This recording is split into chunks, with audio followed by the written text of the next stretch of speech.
येऊ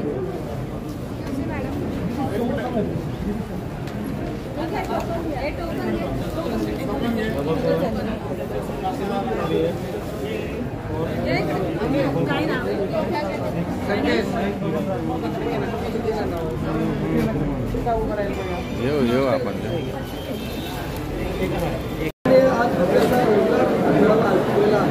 अनेक तरुणांना या रोजगार मेळाव्याच्या माध्यमातून संधी मिळणार आहे। अशा पद्धतीने हा रोजगार मेळावा आहे आणि कुठल्या तरुणांना कुठल्या कॅन्डिडेट्सना रोजगार मिळणार आहे शेतकरी कामगार सुद्धा अशा रीतीने या रोजगारामध्ये योगदान आहे। या ठिकाणी आज राजमाता पुण्यश्लोक अहिल्यादेवी होळकर यांच्या जयंतीचं औचित्य साधन शेतकरी कामगार पक्षाच्या वतीनं हा रोजगार मेळाव्याचं आयोजन आम्ही मंडळींनी केलेलं आहे।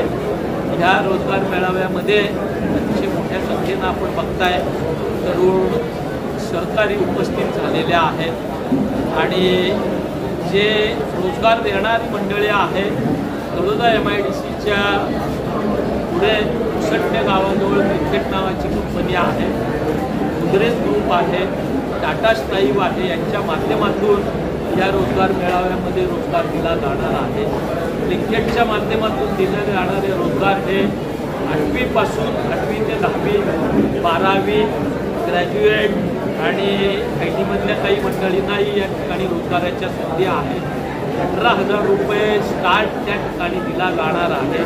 येण्या जाण्यासाठी बसची व्यवस्था आहे, दुपारच्या भोजनाची व्यवस्था केली जाणार आहे, त्याचबरोबर PF PSICचीही सुविधा त्या ठिकाणी त्या तरुणांना मिळणार आहे आणि अगदी पॅकिंगपासून ते टीम लीडरपर्यंत विविध श्रेणीमध्ये जशी जशी गुणवत्ता आहे किंवा जशी मेहनत करण्याची तयारी असेल त्या पद्धतीनं या तरुण सहकार्यांना संधी मिळणार आहे। आत्ताच्या एकंदरीत बेरोजगारीच्या या प्रचंड साठमारीमध्ये तरुणांना कुठेतरी आपल्या आयुष्याला आकार देण्याच्या दृष्टीनं संधी द्यावी या उद्देशानं आम्ही हा रोजगार मेळावा आयोजित केलेला आहे। लिंकिडच्या बरोबरच गोदरेज कंपनी देखील रायगड जिल्ह्यामध्ये विविध ठिकाणी विशेषतः ITI ट्रेन केलेल्या मुलांना त्या ठिकाणी नोकरी देऊ इच्छिते।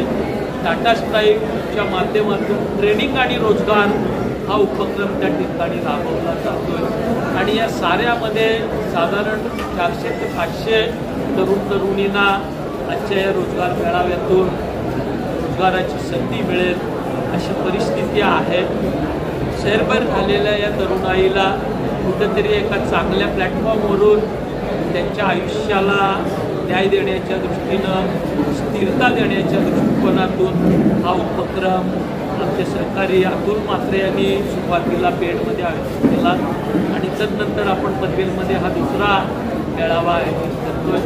माझ्या मनामध्ये मानस आहे की महाविकास आघाडीच्या माध्यमातून आगामी कालखंडामध्ये सातत्यानं हा उपक्रम आपल्याला चालू ठेवायचा आहे आणि ज्या संधी मग तळोदा MIDC असतील किंवा रायगड जिल्ह्यातल्या अन्य क्षेत्रामध्ये असतील, नव्या मुंबईच्या MIDCमध्ये असतील, या साऱ्या ठिकाणाच्या HR मंडळींबरोबर त्या ठिकाणी कोऑर्डिनेशन करून तरुणांना त्या ठिकाणी चांगल्या पारदर्शकपणानं नोकरीची संधी मिळवून द्यावी हा या ठिकाणचा उद्देश आहे। राजकारण हे राजकारणाच्या परीनं चालत असतं, राजकारणाच्या ठिकाणी चालत असतं, पण त्याच्या पलीकडे जाऊन जी सामाजिक जबाबदारी राजकीय सामाजिक क्षेत्रातले कार्यकर्ते म्हणून आमची आहे ती पार पाडण्याचा प्रयत्न या मेळाव्याच्या माध्यमातून आम्ही करणार। सर, एकतर खूप मोठ्या प्रमाणात या ठिकाणी औद्योगिकरण होत आहे, अनेक कारखाने येत आहेत। असं असलं तरी पुढच्या स्थानिक लोकांना मात्र या ठिकाणी रोजगाराच्या ज्या संधी आहेत त्या कमी झालेल्या असं दिसते। त्याच्यामध्ये खरोखरच स्थानिक लोकांचं हे अपयश आहे किंवा ज्या पात्रतेच्या या ठिकाणी कॅन्डिडेट्स पाहिजेत ते मिळत नाही की इतर कुठली कारणं आहेत आणि यासाठी जर उपाययोजना करायच्या झाल्या तर कुठल्या चुका आपण दुरुस्त केल्या पाहिजेत? मला काय वाटतं? एकतर नवी मुंबई विमानतळ या ठिकाणी आहे, तळोदा MIDC असेल, सर्व क्षेत्र जे आहे ते विकासाचं क्षेत्र आहे, म्हणूनच तर सगळ्यांच्या नजरे या ठिकाणी. परंतु दुर्दैवानं मात्र इथले जे स्थानिक भूमिपुत्र आहेत त्यांना मात्र रोजगाराच्या संधी मिळत नाही. 80% स्थानिकांना प्राधान्य द्यावा असा कायदा असला तरी. हो, आपण आज तिसऱ्या मुंबईमध्ये आहोत. आपण पनवेल, उरण, पेठ, खालापूर, कर्जत, अलिबाग हा जो तिसरा मुंबई म्हणून ओळखला जाणार आहोत. तिथे या समस्या आहेत त्याच्याविषयी आपण चर्चा करतो. आणि नवी मुंबई हे आपल्यासाठी शिकण्यासाठी फार चांगलं उत्तम उदाहरण आहे. नवी मुंबईमध्ये आज आपण पाहतो की विकास एका सीमेपर्यंत झालेला आहे आणि तिथे जमिनीच्या किमती देखील अतिशय उच्च झालेल्या आहेत. पण नवी मुंबई जिथे प्रामुख्याने सिडकोने विकास घडवून आणला, या विकासामध्ये औद्योगिकरण झालं, रिअल इस्टेट फार मोठ्या प्रमाणात विकसित झालं. आज तिथे तुम्ही जर पाहता नेहरूसारख्या ठिकाणी 300 कोटी रुपये एकरनी प्लॉट विकला जातो, तो आपल्या स्थानिकांकडनं 10-20-30 रुपये एकरमधून घेण्यात आला होता. आज आपल्या स्थानिकांची परिस्थिती काय, तर आपले स्थानिक तिथे तुम्हाला वॉचमन म्हणून नोकरी करताना दिसते, महिला तिथे तुम्हाला पोतवेणीची कामं करताना दिसतात आणि युवक जे सुशिक्षित आहेत ग्रॅज्युएट आहेत ते रिक्षा चालवताना दिसतात. अशा प्रकारची जर परिस्थिती आपल्याला तिसऱ्या मुंबईमध्ये नको असेल तर आजपासून ह्या गोष्टीवरती काम करण्याची गरज आहे. आज आपल्या लोकप्रतिनिधींमुळे काही प्रमाणामध्ये आपल्याला ही परिस्थिती पाहायला मिळते. त्या प्रकारची परिस्थिती आपल्याला तिसऱ्या मुंबईमध्ये येत्या काळामध्ये घडवायची नाही आहे, म्हणून आपला सातत्याने प्रयत्न असणार आहे. गेल्या 5 महिन्यामध्ये जवळजवळ आम्ही 6 रोजगार मेळावे घेतलेत आणि आमचा मानस असणार आहे की दर महिन्याला आपल्याला 1 ते 2 मेळावे विविध तालुक्यांमध्ये घडून आणायचे नाही. त्याच्यातनं ह्या संधी निर्माण करून द्यायच्यात. आज आपण परस्पर विरोधी भूमिका पाहतो. काय पाहतो की फार मोठ्या प्रमाणात औद्योगिकरण होतं आहे. तिसऱ्या मुंबईमध्ये अनेक साऱ्या कंपन्या येतात, कारखाने येत आहेत, IT पार्क्स येत आहेत, इन्फ्रास्ट्रक्चर येत आहे. या एअरपोर्टच्या आजूबाजूला तुम्ही पाहताय ब्रिजेस, रोड, कॉरिडोरचे प्रकल्प चालू आहेत. असं सगळं असताना, इकडे सगळा विकास घडत असताना स्थानिकांना त्याच्यामध्ये बिलकुल देखील स्थान नाही. आमची प्रमुख भूमिका आहे सातत्याने की स्थानिकांना हे प्राधान्य मिळालंच पाहिजे.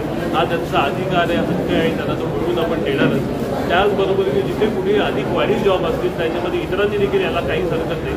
हे त्याच्यासाठी हा मंच खुला आहे. आपण असं म्हणत नाही की फक्त स्थानिकांनाच नोकऱ्या, सगळ्यांना ती संधी मिळावी, पण स्थानिकांना हे प्राधान्य मिळालंच पाहिजे. आजचा जो उपक्रम आहे ज्याच्यामध्ये ब्लिंकिट कंपनीमध्ये आपण या नोकऱ्या उपलब्ध करून दिलेल्या आहेत, त्याच्यामध्ये कोणीही युवक ज्याला कुठली विशेष शिक्षणाची अट नाही, थोडीफार इंग्रजी बोलता येत नसते, त्याला आजच्या नोकरी मिळेल अशा प्रकारचा हा रोजगार आपण उपलब्ध करून दिलेला आहे. आणि सातत्याने आपण हे प्रयत्न करणार आहोत. उच्च शिक्षित लोकांसाठी देखील मी विविध कार्यक्रम करणार आहोत. तुम्ही टाटा स्काईसोबत, LIT सोबत, गोदरेजसोबत, LIC सोबत आपण टायअप करून हे रोजगार मिळवून दिले. येत्या काळामध्ये देखील हे कार्यक्रम आपण सातत्याने पाहणार आहोत आणि ही रोजगाराची समस्या जी आपल्या समाजामध्ये फार मोठ्या प्रमाणावर होती, तिला आपण मुळापासून नष्ट करणार आहोत.